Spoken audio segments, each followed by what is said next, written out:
Bonjour Serge Grouard. Bonjour. Vous êtes proche de François Fillon, député du Loiret, 50 200 chômeurs de plus le mois dernier. Que ferait François Fillon s'il était au pouvoir pour lutter contre cette spirale? C'est son axe majeur, tout sur l'emploi.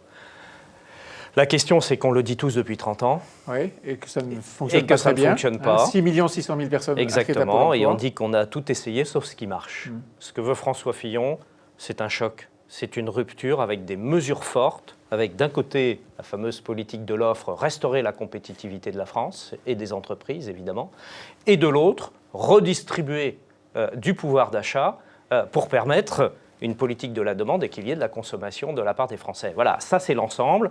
Ça fait 50 milliards. C'est simple, c'est clair, c'est net. 40 milliards de réduction de charges et d'impôts sur les entreprises, 10 milliards sur les salariés, la politique familiale. Avec des mesures d'ailleurs qui sont simples pour éviter de faire une fois de plus des usines à gaz auxquelles plus personne ne comprend rien. Oui. Et avec des mesures pour faire en sorte que la France ne creuse pas ses déficits. Exactement, Ah bon? exactement, c'est exactement ça. Vous avez 1000 fois raison. Parce que si on ne fait que ça, on repart.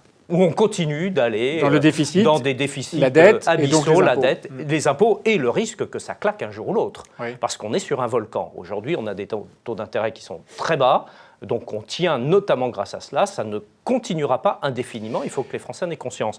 Et donc 100 milliards d'euros d'économies sur la dépense publique, parce que nous disons... Sur le quinquennat, hein. Sur le quinquennat, effectivement. À l'issue, on arrive aux 100 milliards et on a chiffré tout cela dans le détail. Serge Grouard, très bien. Et vous dites, on fait ce qui n'a pas été fait depuis 40 ans, pardon, mais depuis 40 ans, et il y a même moins longtemps que ça, François Fillon lui-même était aux manettes, Premier ministre de Nicolas Sarkozy. Ni l'un ni l'autre n'ont donc fait ce qu'il fallait faire. C'est ce que j'entends souvent comme critique à l'égard de François Fillon. Il aurait dû partir. S'il n'était pas d'accord, il aurait dû partir. Moi, j'en ai parlé à plusieurs reprises avec François Fillon. Et il m'a répondu la chose suivante. Il m'a dit, tu aurais voulu que j'ajoute une crise politique et institutionnelle à la crise économique et financière que l'on traversait, c'est-à-dire faire exploser la majorité à l'époque et donner l'impression de se la jouer perso, de quitter le navire quand ça tanguait. Il me dit, je suis resté.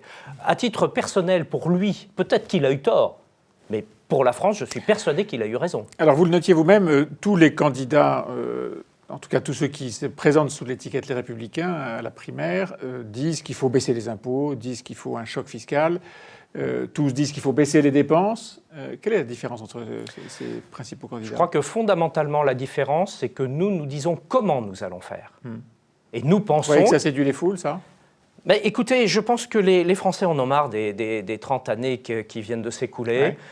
Soit on continue à leur jouer une petite musique, à les faire rêver avant les élections et le lendemain, c'est le réveil avec la gueule de bois. Ou alors on dit la vérité. C'est le parti pris de François Fillon, c'est de dire si on veut faire après, avec cette logique de rupture et de mesures fortes, il faut que l'on dise les choses, donc la vérité, même s'il y a des mesures qui ne paraissent pas très populaires, on en est d'accord. C'est le courage politique, ça. Pour l'instant, la campagne des primaires s'est focalisée sur les problèmes d'identité, de communauté, avec des termes qui parfois volent un peu bas. Est-ce que vous regrettez que l'économie ne soit pas au centre de la campagne? En tout cas, c'est un pilier fondamental. Et oui, je regrette que l'on soit parfois dans ces petites phrases, ça mange pas de pain. Et le lendemain, si on est en situation, on fait quoi? Ça n'y changera rien.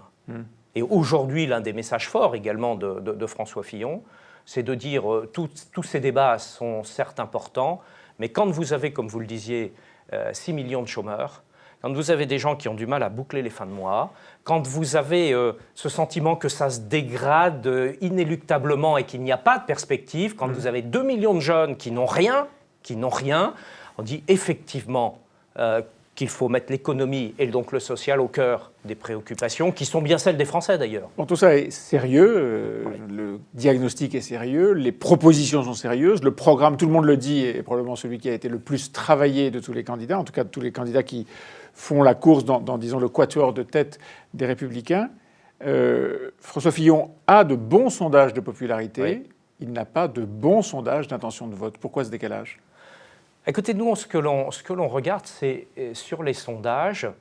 Moi, je vais vous dire deux choses, au fond. C'est qu'il y en a un peu marre de ces dictates des sondages et que l'on nous présente les choses en permanence comme si elles étaient jouées d'avance. Les Français sont blagueurs. Ils sont un peu provocateurs, un peu frondeurs. Bon, j'aimerais bien qu'ils réservent une belle surprise. Et moi, ce que je vois dans les meetings de François Fillon, dans ses déplacements, c'est effectivement sa popularité. On nous disait, quand il a fait sa prestation à Paris récemment, au Cirque d'hiver. Voilà, vous avez du mal à remplir la salle. C'est vrai que c'est une grande salle. C'était archi-comble. Ouais. Voilà. Donc il y a une petite musique qu'il faut casser. Ce sont les gens qui vont décider. Ce sont les Français qui vont voter. Qu'est-ce qui va faire que cette petite musique va changer de ton? Je l'espère, comme vous le dites, la force du projet. Ouais. On nous dit, vous promettez du sang et des larmes. Mais non. Pardon, Serge Gouard, mais à quel moment, selon vous, les Français vont s'en rendre compte? C'est quoi? C'est les débats publics qui vont faire... Oui, je pense que les débats vont avoir une influence importante parce que je ressens aujourd'hui, au contact direct de beaucoup de monde, les gens n'ont pas un candidat comme ça pressenti, ils ne sont pas déterminés. Je pense qu'il y a un grand flottement aujourd'hui et je pense qu'il y a des marges qu'il faut saisir. Ça, j'en suis persuadé. Il y a un camp, Serge Gouard, qui dit que les gens qui veulent voter pour le champion sont très déterminés. D'ores et déjà, c'est le camp de Nicolas Sarkozy. Il a autour de lui un noyau dur et il est assez vaste. Est-ce que vous pensez que celui-ci peut s'éroder et changer de camp, vraiment? Je crois que chacun des candidats a un noyau dur. Ouais. Moi, je le vois également avec Alain Juppé, avec Bruno Le Maire, François Fillon, bien sûr. Mais ça ne fait pas l'élection. C'est qu'une toute petite partie du corps électoral pressenti, parce qu'on ne le connaît pas quand on parle de sondage.